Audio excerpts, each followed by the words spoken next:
compétence. Ça, c'est beau, ça, d'avoir des compétences magnifiques. Compétences. Oui. Ben, dans l'ordre des compétences, il y en a une qui m'inquiète. Bon, les savoir-faire, ça va. Savoir, ça va aussi. Mais la principale compétence, celle qui ordonne toutes les autres, c'est le savoir-être. Et c'est là qu'effectivement il y a une fascisation du management. La fascisation du management, c'est que il ne suffit plus de dresser les corps. C'est ce que faisait l'ingénieur Taylor. Il s'agit de dresser les consciences. Et de dresser même plus que les consciences. Parce que la conscience, le subconscient, l'inconscient. Il s'agit de dresser le subconscient et l'inconscient. C'est-à-dire de dresser les émotions profondes, si possible. Et dresser les émotions profondes, c'est le comble du management. Et c'est bien ce qui explique aujourd'hui, enfin De Jour explique ça merveilleusement dans La souffrance en France, ce qui explique qu'aujourd'hui la souffrance au travail. La souffrance au travail aujourd'hui n'est pas qu'aujourd'hui les contremaîtres auraient pris des fouets dont ils disposaient au 19e et dont ils ne disposent plus aujourd'hui. Ils disposent d'autres fouets, beaucoup plus graves, beaucoup plus profonds, qui effectivement n'impriment pas des marques dans les corps, mais impriment des marques dans les consciences, les subconscients et les inconscients. Ça, c'est le fondement de ce qu'on appelle les burn-out. J'ai entendu d'ailleurs cette semaine à la radio, à propos de burn-out, une nouvelle notion, c'est le burn-out parental. Oh merde. Oui, donc c'est contagieux. C'est contagieux.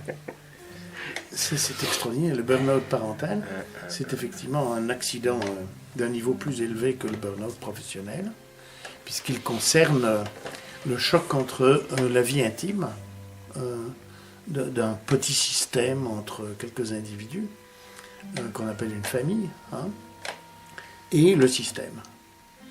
Et évidemment, le système est la porte du système, l'immeuble du système, c'est l'école.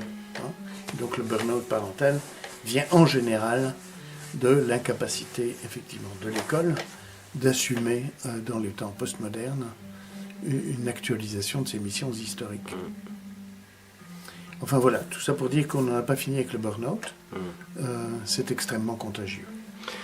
Les compétences sont systématiquement définies comme des compétences d'adaptation.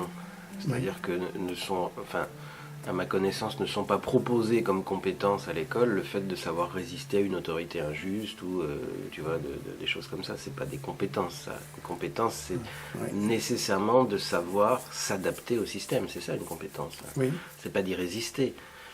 Ça, c'est pas une compétence. Enfin, je veux dire, c'est un désordre. Enfin, oui. Et donc la logique de la compétence dans l'entreprise,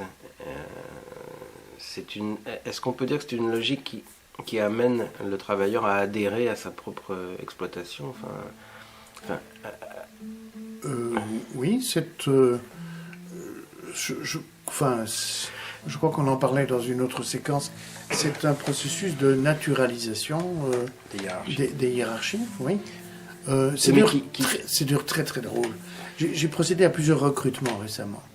Au sein du ministère, on a recruté des inspectrices et des inspecteurs de la culture. J'adore. Parce qu'alors, il faut voir, il y a un profil de fonction. Donc celui qui est capable d'honorer ce profil de fonction n'est pas encore né. Parce que forcément, c'est le processus d'intimidation du management. Le profil de fonction est tel que personne n'a jamais pu faire cela. Et donc on reçoit les candidats, ils ont un examen écrit, puis un entretien oral, enfin tout ça, c'est un grand classique. C'est un drôle. C'est extraordinairement drôle, parce qu'en fait, la seule chose qui en définitive est appréciée, c'est ce qui n'est pas prévu. Oui. Forcément. Tout à fait. Forcément. On a eu par exemple un candidat qui il y avait 4 questions. Examen écrit.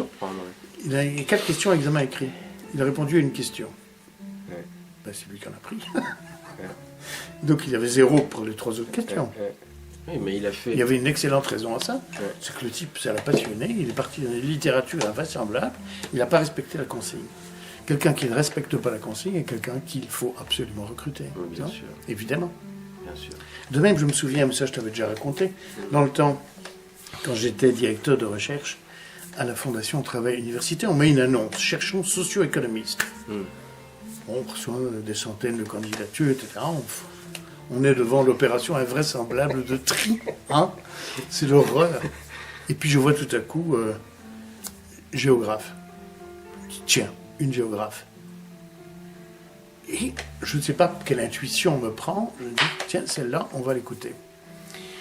Et donc je lui téléphone, elle vient. Et donc la première question est, pourquoi postulez-vous à un poste de socio-économiste alors que vous êtes géographe?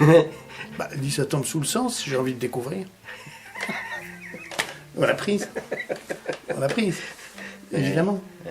Pourquoi? Parce que c'est... Quel est le meilleur critère? Le meilleur critère, c'est le désir. Pour un chercheur. D'accord? C'est le désir. C'est d'aller voir, d'aller trouver, d'aller inventer. Et donc, nous avons pris la géographe pour faire de la socio-économie. Le désir, c'est ce que tue le projet. Hein. Oui. Le projet tue le désir, oui. Par définition, puisque quand tu sais exactement comment c'est un va peu se passer d'appliquer le projet aux relations amoureuses, oui. Tu verras. Oui.